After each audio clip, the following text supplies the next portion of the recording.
Ahora sí, pues gracias a Dios estar, bienvenidos todos. Vamos a estudiar la palabra de Dios, vamos a meditar en ella. Y quiero invitarle, como estamos haciéndolo en el estudio del libro de Samuel, en el panorama del Antiguo Testamento, quiero que vaya conmigo, por favor, por un momento a primero de Samuel capítulo 23.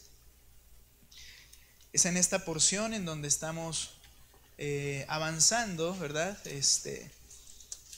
Quizá no cada texto estudiando, estamos tratando de abarcar el libro y conocer la forma del libro, lo que el escritor del libro o escritores de este libro quieren enseñar y enseñarnos a nosotros también.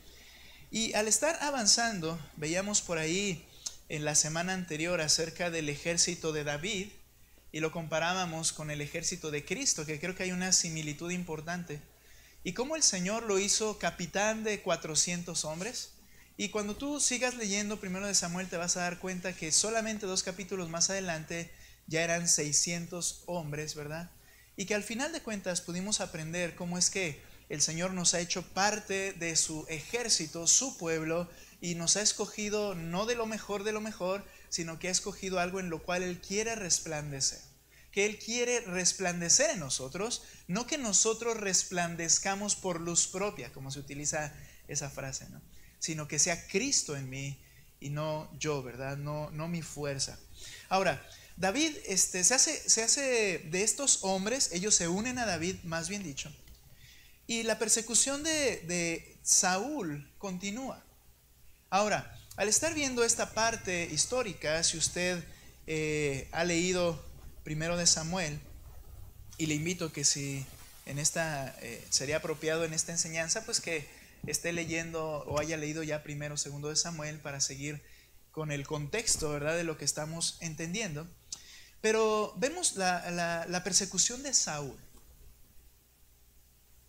Hay muchas dudas porque realmente la Biblia nunca afirma con una frase categórica que él sea perverso, es decir, que sea una persona no creyente, porque en el Antiguo Testamento había creyentes también, salvos, piadosos, llamados también así.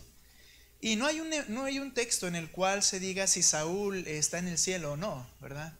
Y muchos llegamos a debatir, en un sentido, cada quien tiene diferentes pensamientos, ¿no? En decir, bueno, parece que sí era un creyente porque tuvo el Espíritu Santo dentro de él, aunque no olvides que eso se lo daba el Señor a cada rey y se lo daba a cada quien él quería para llevar a cabo una labor en especial.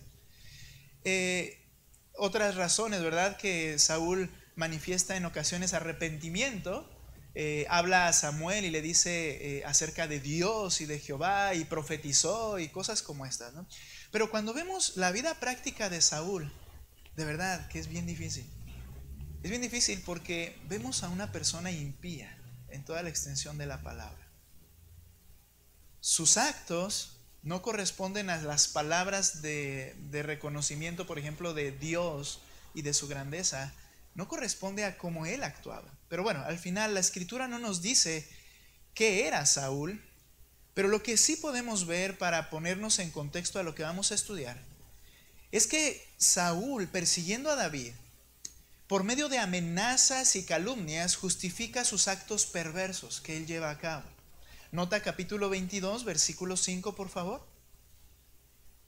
Primero de Samuel 22, 5. Muy bien, y entonces al estar aquí, vemos que David se va a Moab, lleva a su padre y a su madre. Versículo 5. Pero el profeta Gad, por cierto, fue el que continuó escribiendo primero de Samuel, porque enseguida en el capítulo 23 Samuel muere y Gad es el que continúa escribiendo, pero dice, el profeta Gad dijo a David, no te estés en este lugar fuerte. ¿Cuál era el lugar fuerte? ¿Te acuerdas? La cueva de, ¿cómo se llamaba? No se te olvide para que diga, yo soy como los de la cueva de Adulam. La cueva de Adulam, ¿recuerdan? Ok. Ahora, no te estés en este lugar fuerte. Anda y vete a tierra de Judá. Y David se fue y vino al bosque de Aret. Él comienza a huir por dirección de Dios a través del profeta. Oyó Saúl que sabía de David y de los que estaban con él. Ok, la traducción aquí lo que quiere decir es que él oyó que David sabía que lo estaba buscando. David sabía que Saúl lo estaba buscando. Y entonces Saúl estaba sentado en Gabá, debajo de un tamarisco, sobre un alto, y tenía su lanza en su mano, y todos sus siervos estaban alrededor de él. Ahora, si recuerdas, con esa misma lanza, ¿qué intentó hacer por varias ocasiones Saúl cuando el demonio lo poseía y cuando estaba cuerdo también?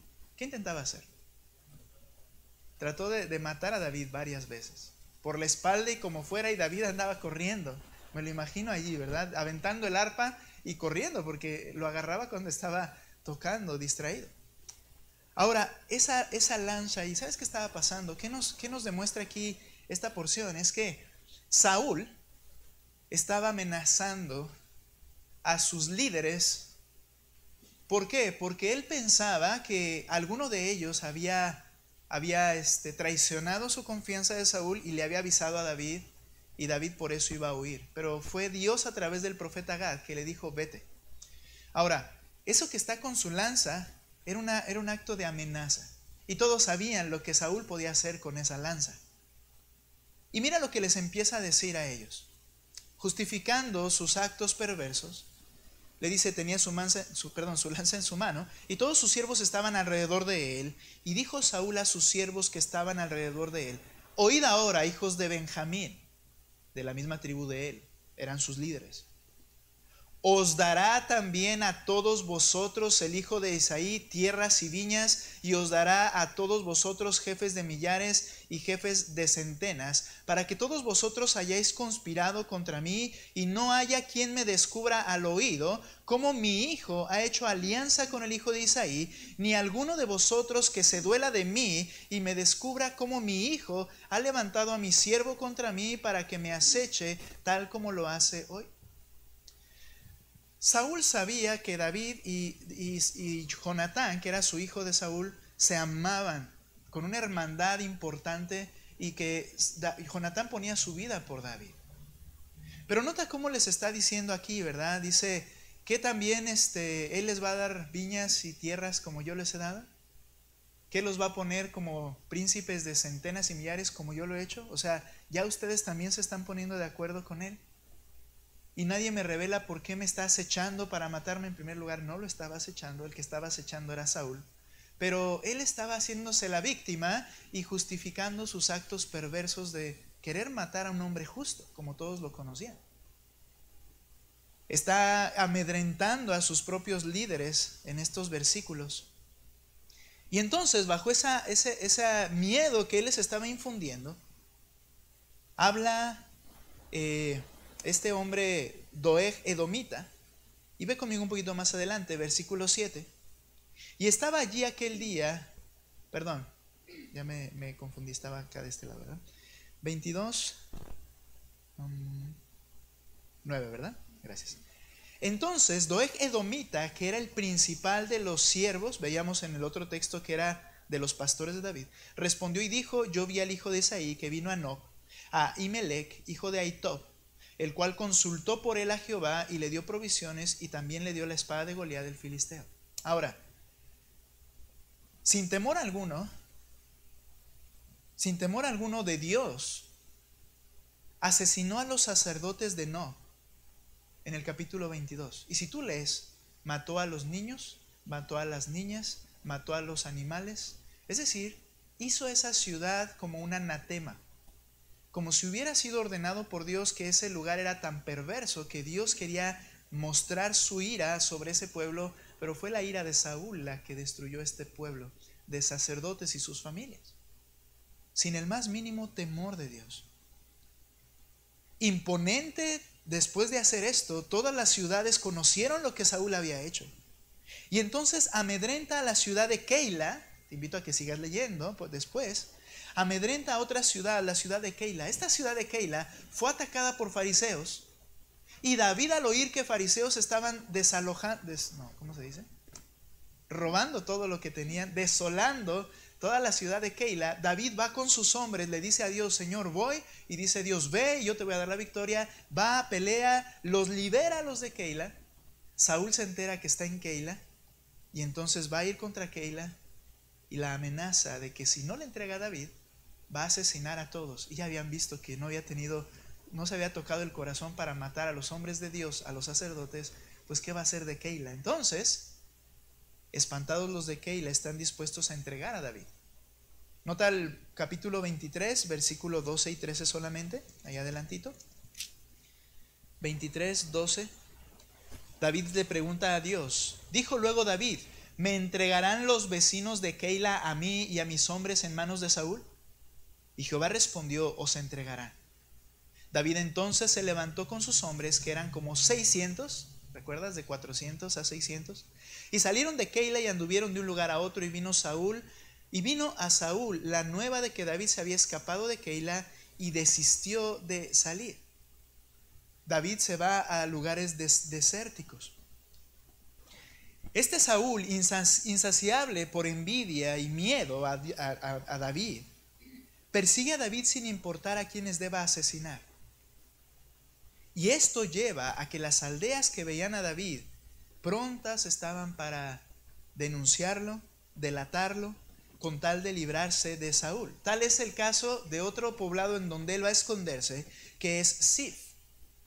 Los zifeos dan aviso a Saúl del paradero de David y de sus hombres. Capítulo 23, versículo 19. Después subieron los de Zif para decirle a Saúl en Gabá, ¿no está David escondido en nuestra tierra, en las peñas de Ores, en el collado de Aquila que está al sur del desierto? Por tanto, rey, desciende pronto ahora conforme a tu deseo, y nosotros lo entregaremos en las manos del rey. Y mira, y Saúl dijo, benditos sois vosotros de Jehová. De verdad que es una forma de hablar que por eso podría confundir, pero es una persona bien perversa. Benditos ustedes. Él creía que él era el inocente. No hay nada más engañoso que el autoengaño, esa es una verdad. No hay nada más engañoso que engañarse a uno mismo. Y les dice, benditos del Señor ustedes porque están delatando. Imagínate si pudiéramos poner las frases de Dios ahí y decir, estás delatando al hombre que es conforme al varón de Dios y eres un bendito de Dios por hacerlo. Eso no es posible. Sin embargo, y al final de cuentas, David es delatado y David está preocupado. Y estos momentos angustiosos en la vida de David le llevan a escribir el Salmo 54. Un salmo en el que David nos enseña lo que hoy trataremos en lo que nos queda de esta enseñanza. ¿Cómo depender de Dios? ¿Cómo depender de Dios? Ve conmigo al Salmo 54, por favor. Ahí vamos a estudiar en esta tarde, teniendo en mente la historia en la que estamos, lo que está sucediendo en la vida de David. Y quiero que veas el Salmo 54 y allí en los subtítulos del capítulo, a diferencia del Nuevo Testamento, estos subtítulos sí son originales, es decir, estas referencias existían en los libros originales. En el Nuevo Testamento no, cuando vienen ahí las divisiones de subtemas, no es inspirado por Dios. Pero aquí dice algo, al músico principal en Nehinot, másquil de David, cuando vinieron los zifeos y dijeron a Saúl, ¿no está David escondido en nuestra tierra? ¿Cómo aprendemos a depender de Dios, hermanos? Quiero que pienses algo. ¿Crees que dependes de Dios en tu vida? Ahora, no me malentiendas la pregunta. La respuesta rápida que vino a la mente a decir, sí, yo dependo de Dios, no me refiero a eso. Sino si tú estás dependiendo de Dios de manera intencional. Si tú estás considerándote que buscas tu dependencia a Dios realmente.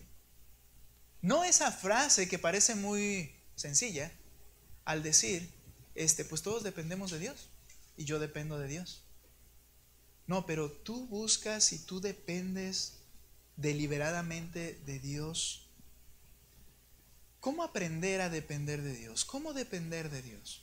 Mira este Salmo 54. Vamos a ir viendo cada texto. Quiero que notes por favor lo que dice este pasaje.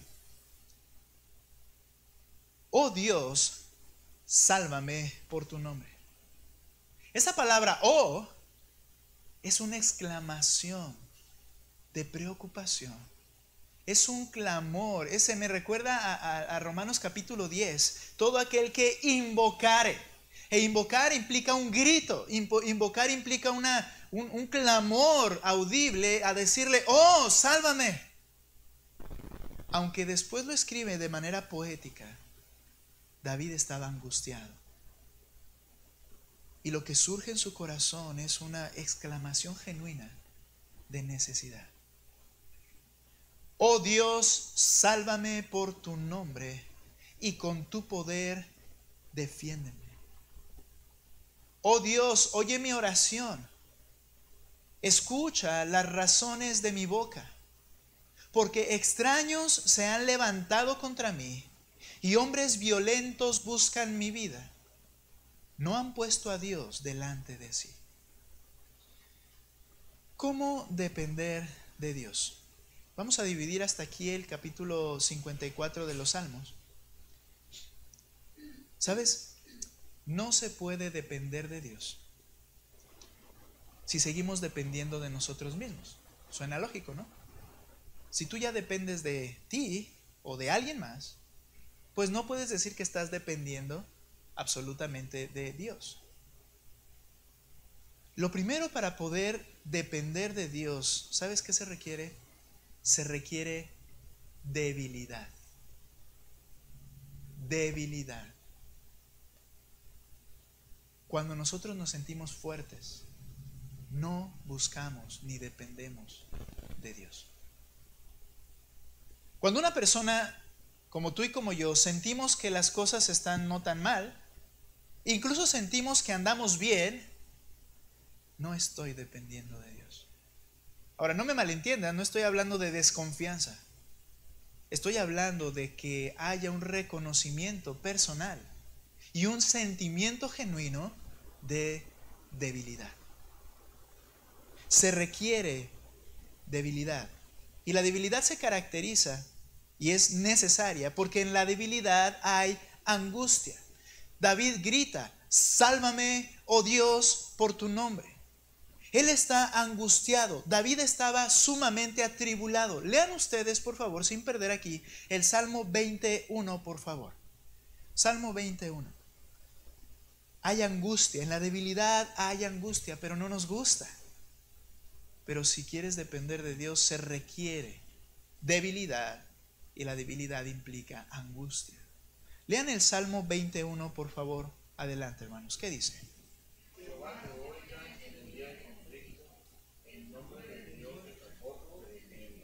Ok, ¿quieren volver a leerlo ahora todos juntos? ¿Sí? ¿Todos traen sus Biblias? ¿Listos? Ok, atentos, va. 21, por favor, fuerte. ¿Qué dice?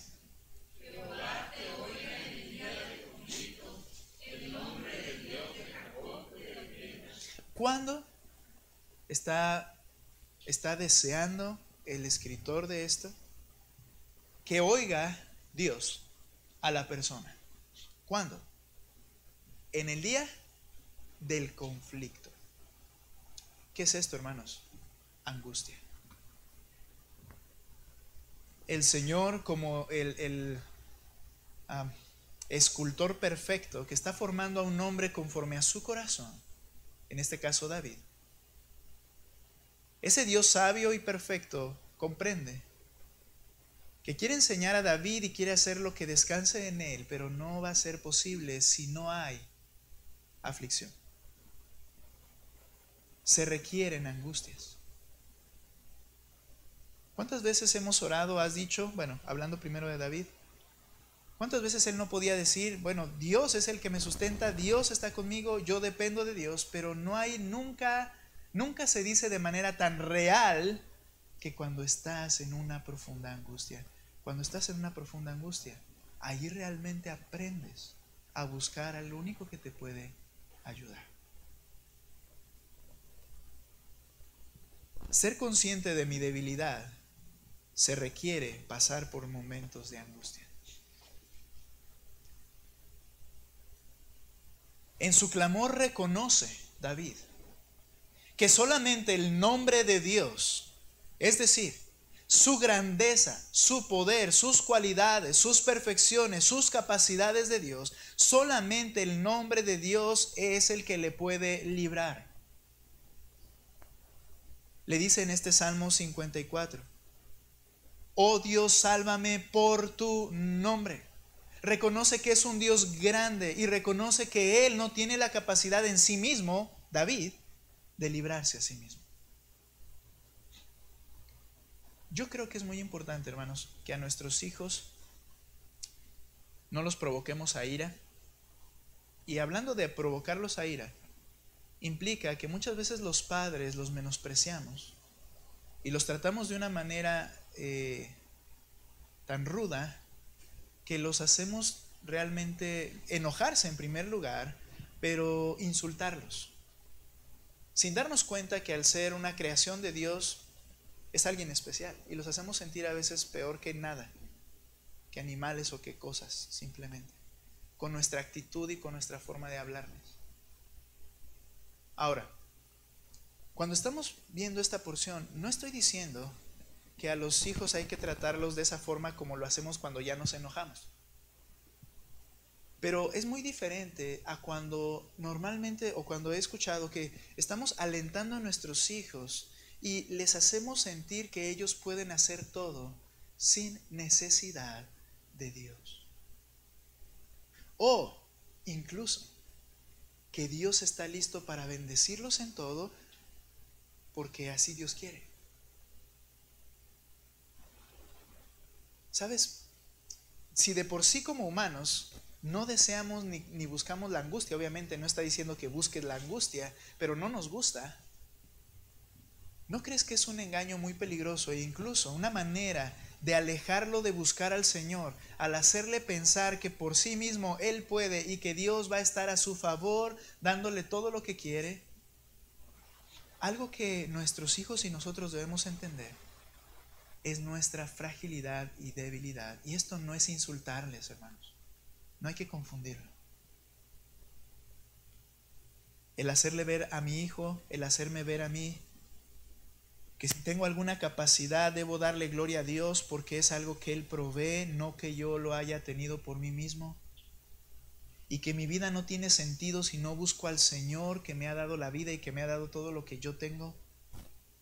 Si no le hago sentir que requiere dependencia de Dios porque es débil y frágil, creo que estamos perdiendo el rumbo, hermanos, en nuestra enseñanza con ellos.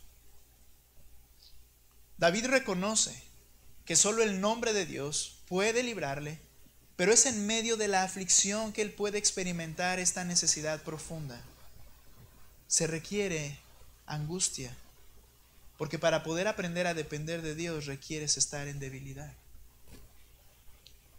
En el verso 2, no solamente requieres pasar por angustia, sino que cuando pasas por la angustia, ve lo que dice el verso 2. Oh Dios, oye mi oración. Escucha las razones de mi boca. ¿Cómo se debe y cómo se busca y cómo se hace para depender de Dios? Bueno, al estar débil, pasando por angustias, ¿qué me lleva a eso? A buscar quién y en dónde refugiarme. Cantábamos ahorita Castillo Fuerte. David busca el refugio en el Señor y lo hace a través de la oración. Le dice, escúchame. Entiende que necesita de Dios, pero lo hace también en oración. Buscar refugio, hermanos. Buscar y venir, dice, al trono de la gracia, dice Hebreos, para hallar misericordia y hallar gracia en para el oportuno socorro, es decir, en el momento de angustia. Entendió David que el camino era la oración. Creo que no hay momento en que más oramos que cuando estamos en aflicción y debilidad. Cuando nos damos cuenta que podemos ser aplastados y necesitamos un castillo fuerte que nos proteja, y ese castillo fuerte es Dios. Tenemos que buscarlo en oración. Aprendíamos con los varones una debilidad bien grande que tenemos, hermanos, y es la falta de oración. ¿Sabes por qué? Porque quizá no estoy pasando por debilidad, o no me siento y no entiendo qué tan débil soy realmente. Me estoy sintiendo cómodo con lo que soy, cómodo con lo que hago, y no requiero entonces para eso orar. Quiero decirles algo, hermanos, aunque es una percepción y no es una manera de enjuiciar, ni es una manera tampoco de motivar y promover que mis redes sociales se vean saturadas. Hablo del grupo de la iglesia en el WhatsApp. Me temo que no tenemos peticiones de oración porque no nos damos cuenta de las necesidades que realmente tenemos. Créeme, el que está orando por algo, cuando ve esa oportunidad de por qué quieren que oren, también va a querer que oren por eso que está orando en su corazón de manera diaria, honesta y necesitada. Pero si no hay nada por qué orar, es porque no necesitas refugio, y es porque no estás en angustia, y es porque estás fuerte y no estás débil. Platicando con mi esposa en la semana, en momentos en los cuales a veces de algunas situaciones familiares me desprendo y me desvío por algunas cosas que tengo que hacer también. Pero llega un punto en que se me olvida las necesidades, hermanos. Se me olvida aquello que me debe afligir, y no es castigarme a mí mismo, sino solamente voltear y ver mi condición y darme cuenta que hay cosas por las que se me está olvidando que debo orar y que van a traer problemas profundos. Y que si sigo descuidando esa área, yo no sé cómo le voy a hacer. Y entonces mi esposa me ayudó al platicar de esos asuntos, y yo dije, es verdad, o sea, ¿dónde está cuando me arrodillaba y oraba por eso durante mucho tiempo? Porque yo sabía el peligro en el que estaba. ¿Y ahora qué? No es confianza, créeme, no es que ya descansé en el Señor, es que estoy descuidado. Y eso me ayudó a poner en mi mente otra vez aquello de lo cual tengo que venir en angustia al Señor y decirle, necesito tu ayuda, Señor, porque yo no voy a poder hacer nada. Se requiere debilidad, el débil está angustiado, el angustiado busca refugio, pero ¿sabes cómo es que llegamos a este punto? Solamente cuando percibes con claridad el peligro. Para depender de Dios se requiere debilidad. Y esa debilidad, consciente de esa debilidad, implica angustia, eso te lleva a buscar refugio, pero es porque percibes con claridad el peligro. Hermanos, ¿qué peligro hay? David se daba cuenta del peligro en el que estaba. Nota por favor el versículo 3. Después de decirle, escúchame, Señor, de clamar a él, le dice en el verso 3, la razón, porque extraños se han levantado contra mí y hombres violentos buscan mi vida. No han puesto a Dios delante de sí. David es consciente de los peligros a los que se está enfrentando. Hombres que no temen a Dios, hombres que no consideran a Dios. ¿Y sabes a quién se refiere? A Saúl, que no tenía temor de Dios. Dice ahí el texto, hombres violentos buscan mi vida. No han puesto a Dios delante de sí. No lo consideran. No les importa, no tienen temor de Dios. Si lo tuvieran, no harían lo que están haciendo. Y es con estos textos que yo me inclino a pensar que Saúl era un impío. Pero esa es mi opinión. El Señor tiene su opinión y esa es la que vale, ¿verdad? Pero notamos que dice, no temen a Dios y me están buscando, quieren asesinarme. David reconoce el peligro en el que él está. Nota por favor el Salmo 36:1. La manera en que se expresa este reconocimiento de los peligros que hay. Salmo 36:1. Así como lo hicimos. Lean ustedes, hermanos, nuevamente fuerte. ¿Listos? Adelante. ¿Qué dice? La iniquidad del impío bendice su corazón. No hay temor de Dios delante de sus ojos. La iniquidad del impío, su pecaminosidad, le lleva a hacer lo que él quiera porque dice, no hay temor de Dios delante de sus ojos. Hermanos, quiero que pienses un poquito. No sé si luego pensamos en bloquear. Dicen por ahí los psicólogos que cuando hay situaciones traumáticas, las bloqueamos en nuestra mente, ¿verdad? No lo sé. Pero lo que sí, hermanos, es que creo que tenemos una idea de que no hay que pensar en el mal para que no nos venga. Eso es algo más supersticioso que otra cosa, ¿no? Es decir, si estoy pensando en la muerte, me va a venir. Si estoy pensando en un ataque, en un accidente, me va a suceder. Bueno, eso es como negar que todo está bajo la providencia y cuidado y control de Dios, ¿sí? Entonces es algo supersticioso que no debiera ser. Pero hay algo que es importante, hermanos. Evitamos pensar en los peligros. Evitamos pensar en qué podría pasar si. No nos gusta hacerlo. Y parece que debiera ser una actitud cristiana el no pensar en lo malo. Pero creo que no es así, hermanos. Los creyentes que no piensan en lo malo, en los peligros que hay, somos creyentes que no estamos conscientes de la guerra en la que realmente vivimos en esta tierra diariamente. Hermanos, estamos en guerra contra el príncipe de este mundo, Satanás, y sus millares de demonios. Es probable que una tercera parte de todos los ángeles creados por Dios, una tercera parte de esa cantidad innumerable para nosotros, están del lado de Satanás. Una tercera parte. Ahora, ¿cuál es la intención de Satanás? Dice que el enemigo no viene para otra cosa, sino para hurtar, matar y destruir. Hermanos, esta es una realidad. Satanás quiere vernos muertos, no preocupados, no heridos, no desanimados. Satanás quiere vernos muertos. ¿Te acuerdas de Job? Dios tuvo que decir algo que es lo que Él siempre hace. Solamente no toques su vida, porque al final el día de mi muerte es cuando el Señor ya lo ha determinado, no cuando Satanás le plazca.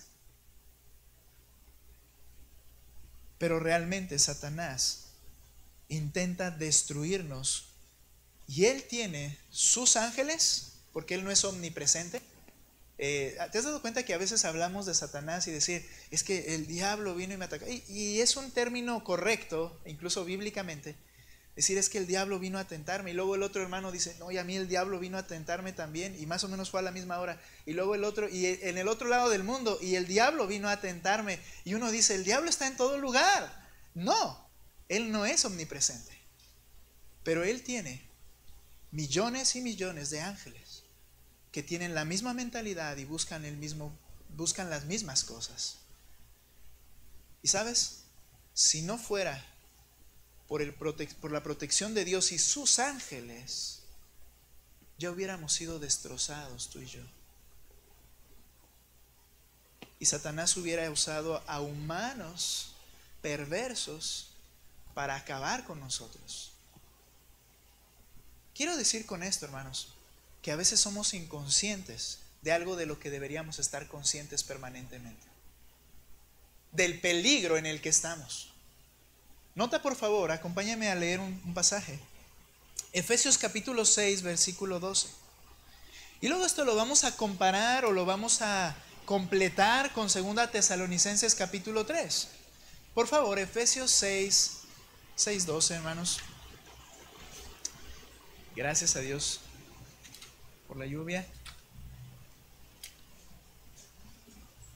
Vamos, hermanos, por favor allí, Efesios capítulo 6.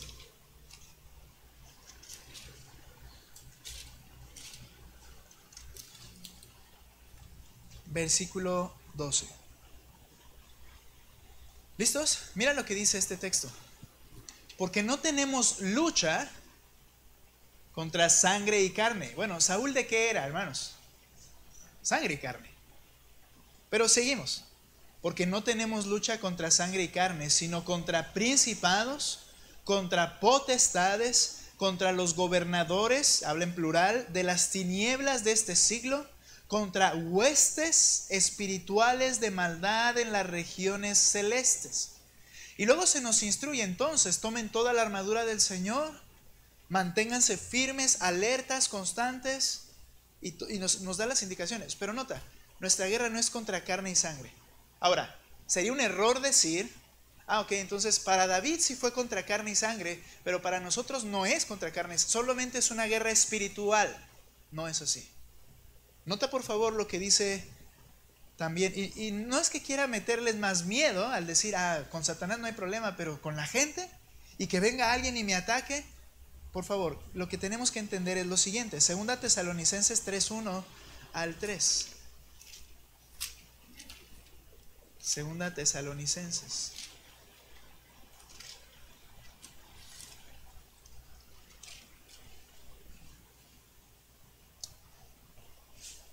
Por lo demás, hermanos, esta frase implica los otros asuntos importantes que se deben tener en cuenta. Por lo demás, hermanos, mira lo que dice el apóstol Pablo. Orad por nosotros. ¿Sí? Oramos unos por los otros, hermanos.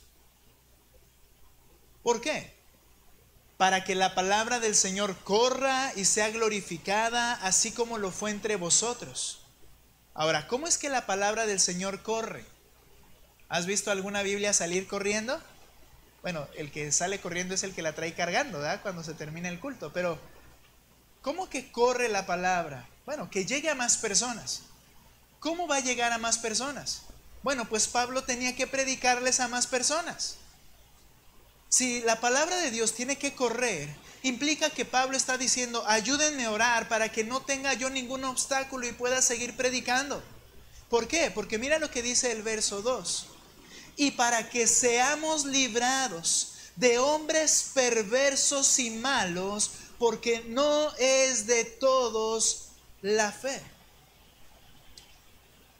Nuestra guerra es contra huestes espirituales de maldad que tienen sus armas en esta tierra y son hombres perversos y malos.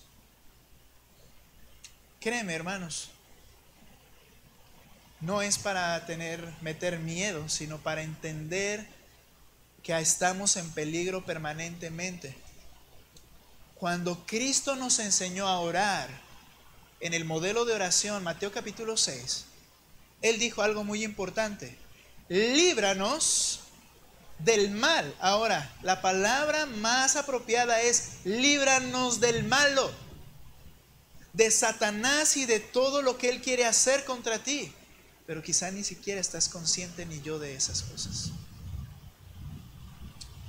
Deberíamos percibir el peligro como Pablo lo hace y venir al Señor y decir: sálvame, sálvame. Porque solo tú sabes cuántas cosas pueden pasar en mi vida. Yo te necesito, sálvame. Tienes que estar consciente de los peligros que hay. Satanás, sus instrumentos. Para depender de Dios, debemos ya llegar al final, pero para depender de Dios se requiere debilidad. Y en esa debilidad hay angustia, buscamos el refugio porque percibimos con claridad el peligro. Quiero que medites en eso, los peligros ante los que estamos a cada hora, para que busques al Señor en su refugio, busques refugio en Él con una angustia genuina, tu necesidad de Cristo, mi necesidad de Cristo. ¿Cómo depender de Dios? No solo se requiere debilidad, pero se requiere también determinación. Por favor, regresa conmigo al Salmo 54. ¿Determinación para qué?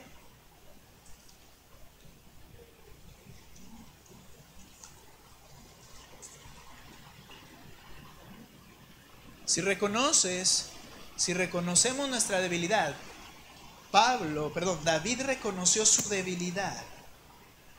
Y mira lo que dice ahora el versículo 4. He aquí, Dios es el que me ayuda.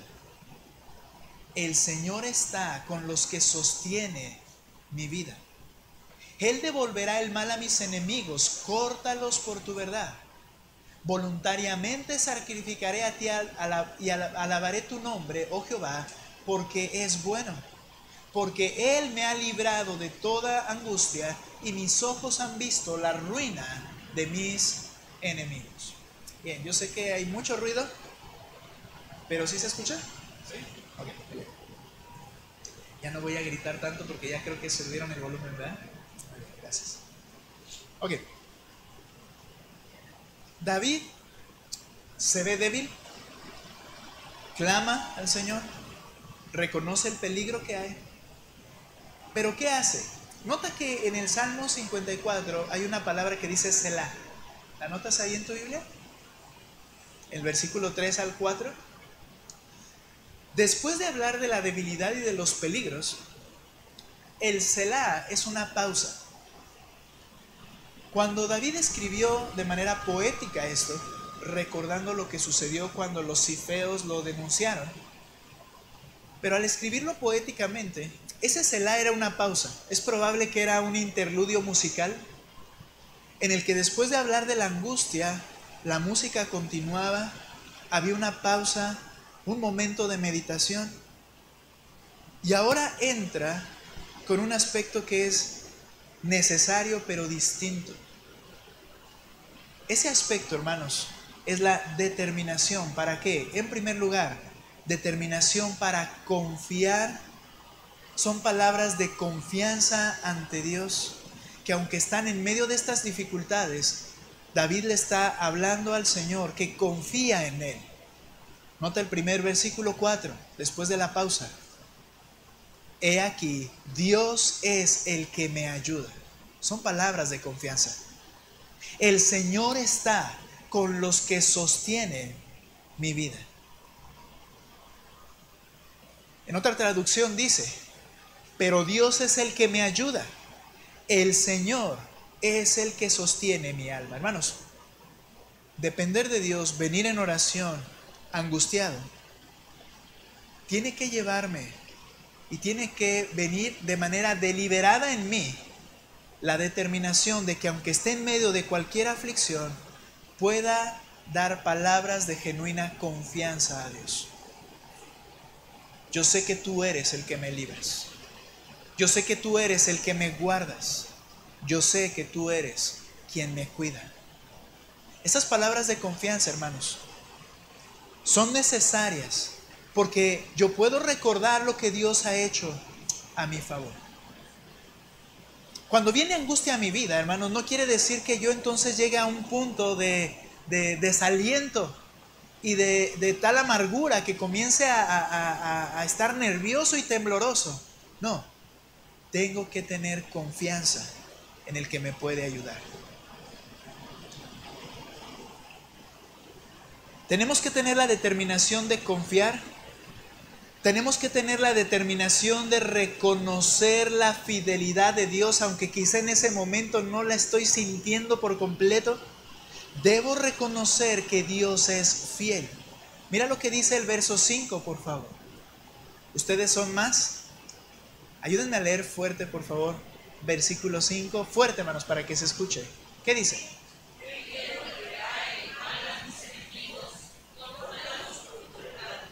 Él devolverá el mal a mis enemigos. ¿Sabes que esto habla de la fidelidad de Dios? ¿Por qué fidelidad de Dios? La fidelidad de Dios implica que lo que Él dice, lo cumple. Así sean las amenazas o sean promesas.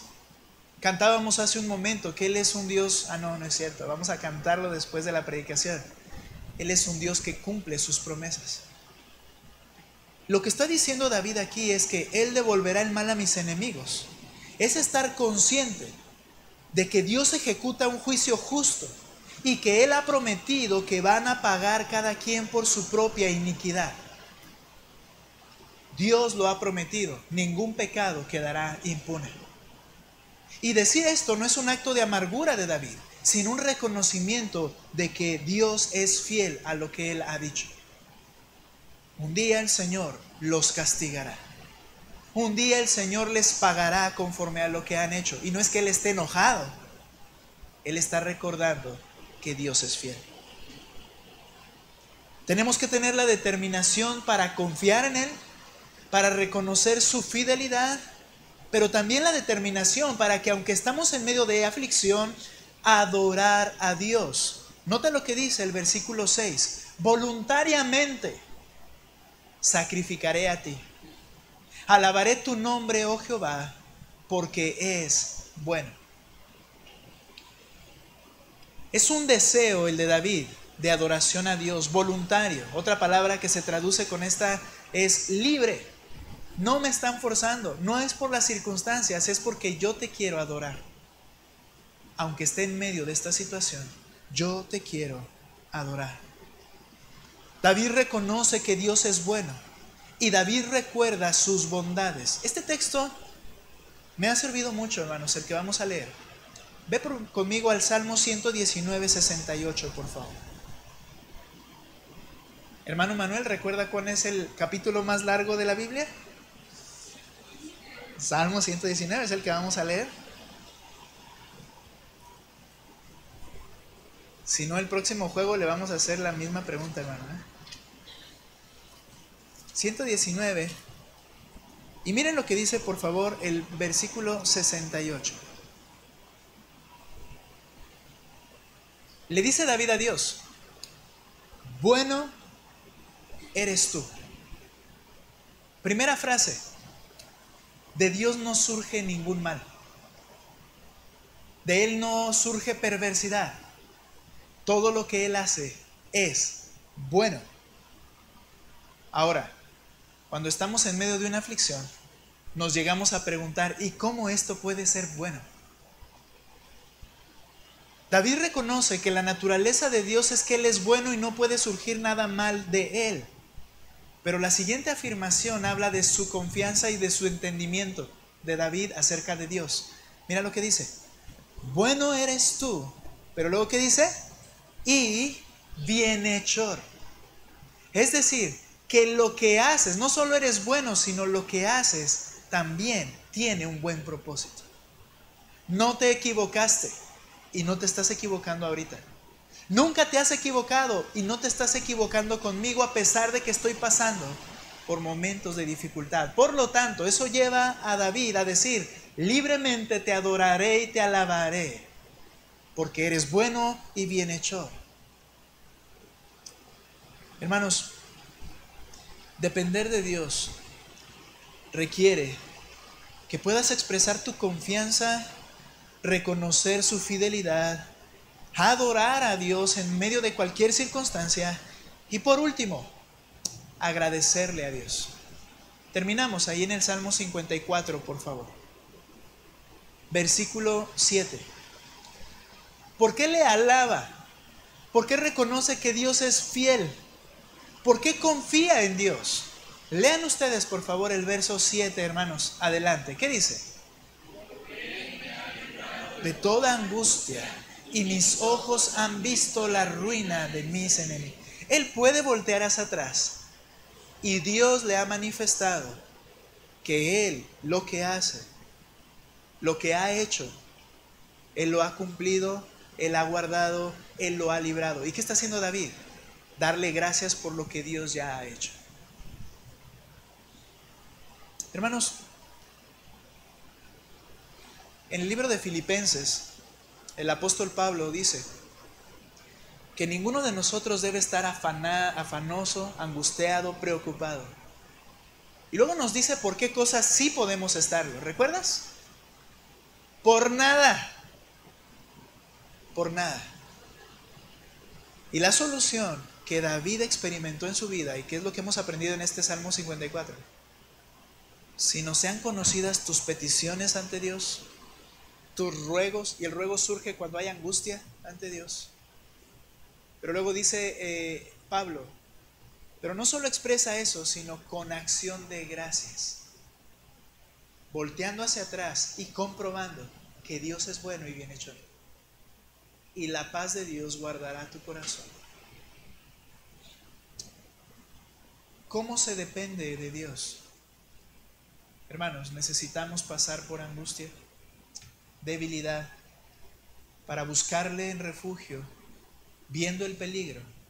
Y aún en medio de ese peligro, una persona que depende de Dios y busca depender de Dios, confía en Él, reconoce que Él es fiel en lo que ha dicho, le adora y le agradece.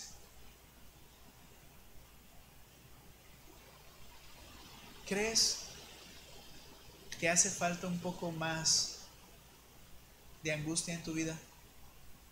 ¿Sabes? Pablo dijo lo siguiente: me gloriaré en mis debilidades, porque cuando soy débil, entonces he entendido, es entonces cuando soy fuerte. Podemos decir esto: que el Señor nos ayude a depender de Él cada vez más. Y creo que ahora entiendes qué estás diciendo. Tenga lo que tenga que venir, ayúdanos a depender de ti. Vamos a ponernos en pie y vamos a orar. Gracias, mi Dios, por ser tú quien tú eres. Gracias por ser tú el único que nos puede librar, el único que nos puede proveer lo que nosotros no podemos proveer, el único que nos puede librar de lo que nosotros no nos podemos librar, el único que nos puede limpiar de aquello que nosotros no podemos limpiarnos por nosotros mismos. Gracias por ser así. Señor, gracias por las aflicciones. Yo te ruego, Padre, aunque va en contra de mi propia naturaleza, que nos hagas estar siempre débiles, pero fuertes en ti. Que nos hagas recordar y hacer entender nuestros peligros y debilidades para buscar refugio en ti, alabándote, adorándote, dándote gracias, confiando en ti, Señor. No permitas que nos sintamos cómodos con lo que somos y hacemos. Ayúdanos, por favor, Padre. Obra en tu iglesia. Obra en cada uno de mis hermanos, los que estamos aquí y los que no. Por favor, Señor, transfórmanos. Y ahora queremos alabarte recordando que eres un Dios que cumple sus promesas. Te alabamos en Cristo Jesús. Amén.